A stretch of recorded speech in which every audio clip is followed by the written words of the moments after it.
Here are 7 rules you can apply to achieving anything you desire. Number 1, get serious.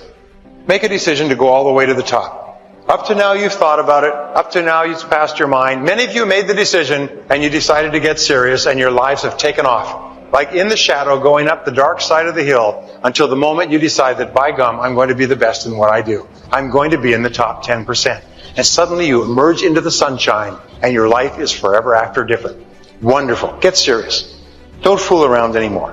You've really got to get serious. You don't have to be grim, but you must be serious. I know a guy that's got a half a dozen jokes keeping him from becoming wealthy.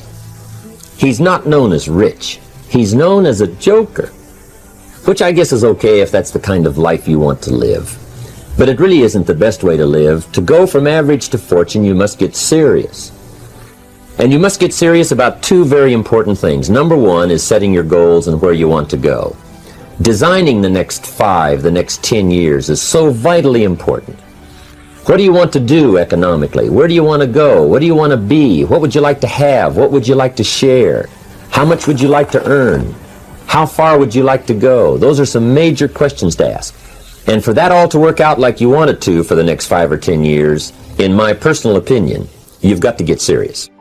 Say this to yourself every day. I can write my own book. I can have my own business. I can take the trip and travel around the world. It's possible. I can bounce back from adversity and reinvent my life. It's possible. The second letter of the 10 is competence.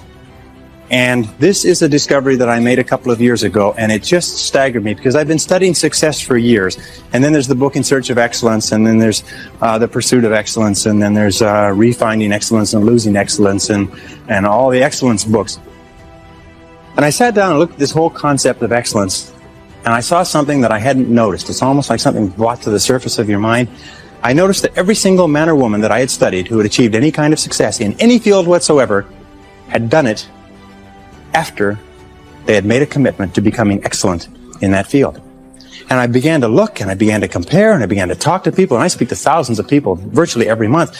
I found that I never found a single person who was successful who was not excellent at what they did. That competence, the commitment to becoming excellent in your chosen field, is an indispensable prerequisite for success, that if you are not good at what you do, you haven't got a chance in our competitive society unless you win the lottery. And only the top 5 or 10% are excellent. You must commit yourself to excellence. You must commit yourself to becoming the best. And the wonderful thing is that excellence is a journey. It's not a destination. You never get there. Complacency and satisfaction are the key enemies of excellence. But once you commit yourself to becoming excellent, the whole world opens up for you. It's possible to exercise self-interest, but to do it in such a way that no one loses, everyone benefits. Life was not designed to give us what we need. Life was designed to give us what we deserve. We do not reap a harvest in the fall because we need it. We reap a harvest in the fall because we deserve it. And within every single person here, you have 4 ideas, an average of 4 ideas per year, driving to and from work, any one of which will make you a fortune. Any one of which will make you wealthy. How many times, I can prove it to you. Want me to prove it to you? How many times have you been going about your daily business and you see the need for a product or service? And you say, now I wonder why somebody doesn't produce that. And then 2 or 3 years later, a company comes out with that idea, or some company comes and makes $1 million at it, and you say, I thought of that idea 2 or 3 years ago. Every single person here has had that experience. What you have to do is trust your ideas.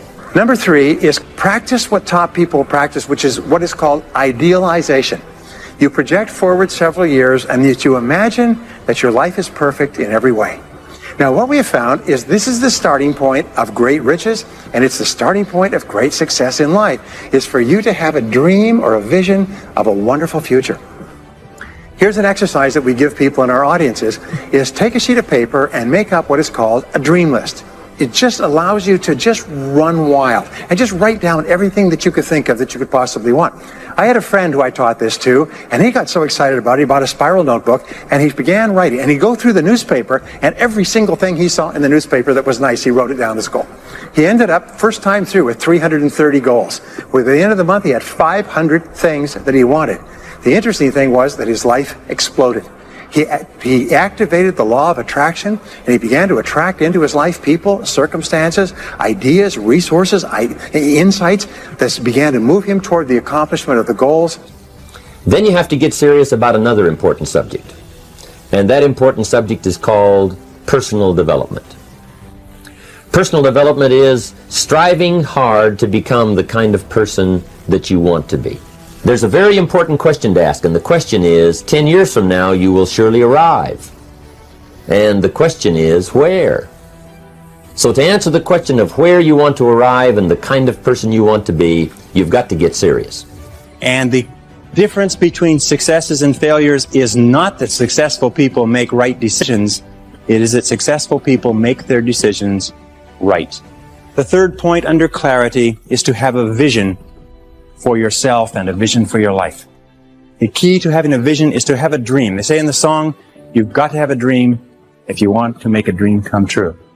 And you can fulfill your dreams. All the great movers and shakers throughout all of history have been dreamers. They've been people with dreams. They've been people with visions. All leaders have vision.